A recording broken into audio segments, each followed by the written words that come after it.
मुरुड तालुक्यात ठेवीदारांची मोठी आर्थिक फसवणूक उघडकीस आली आहे। नांदगाव परिसरातील राहिल इस्माईल सोंडे, सलमान अनवर दिवाण आणि सुफियान अनवर दिवाण यांनी आमिष दाखवून नागरिकांकडून करोडो रुपये गोळा केले। 7 ते 10% मासिक व्याजाचं आश्वासन दिल्यानंतर 2024 पासून त्यांनी व्याज आणि रक्कम देणं थांबवलं। तक्रारीनंतर पोलिसांनी राहिल सोंडे आणि सुफियान दिवाण यांना अटक केली असून तिसरा आरोपी सलमान दिवाण फरार आहे। दोघांना अलिबाग न्यायालयानं पोलीस कोठडी सुनावली असून तपास वेगानं सुरू आहे। कुठल्याही तीर्थक्षेत्राला नाही गेला तरी चालेल, पण रायगड किल्ल्यावर जाऊन माथा टेकून याच, असे आवाहन ज्येष्ठ लेखक माजी सनदी अधिकारी पानिपतकार विश्वास पाटील यांनी कवी माधव यांच्या रायगडावरील कवितेचा संदर्भ देत केलं। यशवंतराव आनंदराव उर्फ अण्णासाहेब देशमुख स्मृती समिती आणि विद्या प्रसारिणी सभा चौक यांनी वक्तृत्व स्पर्धा आयोजित केल्या होत्या। या कार्यक्रमात प्रमुख पाहुणे म्हणून ते बोलत होते।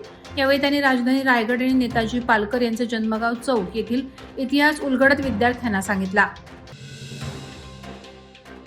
नवी मुंबईत इंदिरानगर बगाडे कंपनीपासून पोलीस चौकीपर्यंतचा गतिरोधकांवर मार्किंग नसल्याने रात्रीच्या वेळी सलग अपघात होत होते। शिवसेना उबाठा गटाचे उपजिल्हाप्रमुख महेश कोटेवाले यांनी अनेकदा महापालिकेकडे दुरुस्तीची मागणी केली, मात्र सतत दुर्लक्ष झाले। अखेर नागरिक नूर शेख आणि सोमनाथ साळुंके यांनी स्वखर्चाने गतिरोधकावर व्हाईट पट्टे मारून अपघात टाळण्याचा प्रयत्न केला। ही परिस्थिती महापालिकेच्या उदासीन कारभाराचं उदाहरण असल्याची टीका कोटीवाले यांनी केली असून गतिरोधक तात्काळ दुरुस्त करून रस्ता सुरक्षित करण्याची मागणी केली आहे। महाराष्ट्रातील अनेक शाळा आणि महाविद्यालयांच्या परिसरात गुटखा तसंच अंमली पदार्थांची विक्री वाढत असल्याच्या गंभीर तक्रारी समोर येत आहेत। नियमानुसार कोणत्याही शैक्षणिक संस्थेच्या 100 मीटर परिसरात अशा पदार्थांची विक्री संपूर्णपणे बंदिस्त आहे, मात्र अनेक ठिकाणी टपरे आणि स्टॉल्सद्वारे या नियमांचं सर्रास उल्लंघन होत असल्याचे निदर्शनास आले असून आमदार प्रशांत ठाकूर यांनी विधिमंडळाच्या हिवाळी अधिवेशनात शाळा महाविद्यालयांच्या परिसरात गुटखा विक्री तात्काळ बंद करावी अशी मागणी करताना विक्री करणाऱ्यांवर कारवाई करण्याची मागणी केली। उरणचा 12 वर्षीय जलतरणपटू मयंक दिनेश म्हात्रे यांनी भाऊचा धक्का ते करंजा जेट्टी हे तब्बल 24 किलोमीटरचं अंतर 7 तास 21 मिनिटं आणि 6 सेकंदात पोहून पार करत ऐतिहासिक कामगिरी केली। हा प्रवाह पार करणारा तो पहिला जलतरणपटू ठरला। सेंट मेरीज कॉन्व्हेंट स्कूलचा 7वीचा विद्यार्थी असलेल्या मयंकने यापूर्वी धरमतर करंजा आणि घारापुरी करंजा हे 18 किलोमीटरचे 2 प्रवाह प्रथमच पोहून पार केले होते। पहाटेच्या गार हवेत काळोख आणि जोरदार लाटांमध्ये त्याने विक्रम केला। महाराष्ट्र राज्य हौशी जलतरण संघटनेनं त्याच्या विक्रमाची नोंद घेतली असून करंजा ग्रामस्थांनी जल्लोषात त्याचं स्वागत केलं। अलिबाग तालुक्यातील 7 वर्षांच्या चिमुरडीने इतिहास रचलाय। खोपेरी गावातील सारा अभिजित वर्तक हिने केवळ 7व्या वर्षी समुद्रातलं अवघड असं आव्हान पेलत धरमतर ते गेटवे ऑफ इंडिया हा तब्बल 32 किलोमीटरचा प्रवास पोहत पार केला। ही कामगिरी तिने 9 तास 36 मिनिटात पार पडली असून या मार्गावर पोहणारी ती भारतातील सर्वात लहान जलतरणपटू ठरली आहे। साराच्या या असामान्य यशामागे तिचे कोच किशोर पाटील आणि सुरेश लोखंडे यांचे प्रशिक्षण यांचा मोठा वाटा आहे।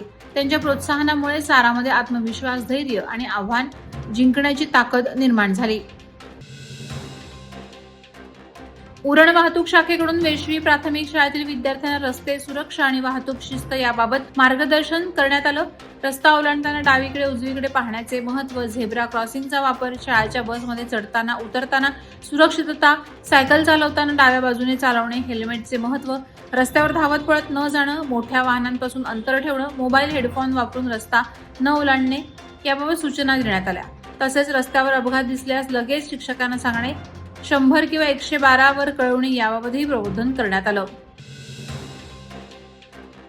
रसायनीतील पाताळगंगा नदी आणि पर्यावरण संवर्धन चॅरिटेबल ट्रस्ट तसंच तीर्थाश्रमिक माथाडी आणि जनरल कामगार संघटना यांच्या संयुक्त विद्यमाने पनवेल रेल्वे आणि बस स्थानक परिसरातील थंडीचा सामना करणाऱ्या गरीब, निराधार आणि उघड्यावर झोपणाऱ्या नागरिकांना ब्लँकेट वाटप करण्यात आलं।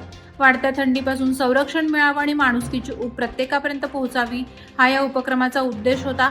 संस्था हा सामाजिक उपक्रम दरवर्षी राबवण्यात येणार असून यावर्षीही तो यशस्वीपणे पार पडला। यावेळी अध्यक्ष अरुण जाधव यांनी मार्गदर्शन केलं। वादळवारा लाईव्हसाठी न्यूज ब्युरो, रायगड।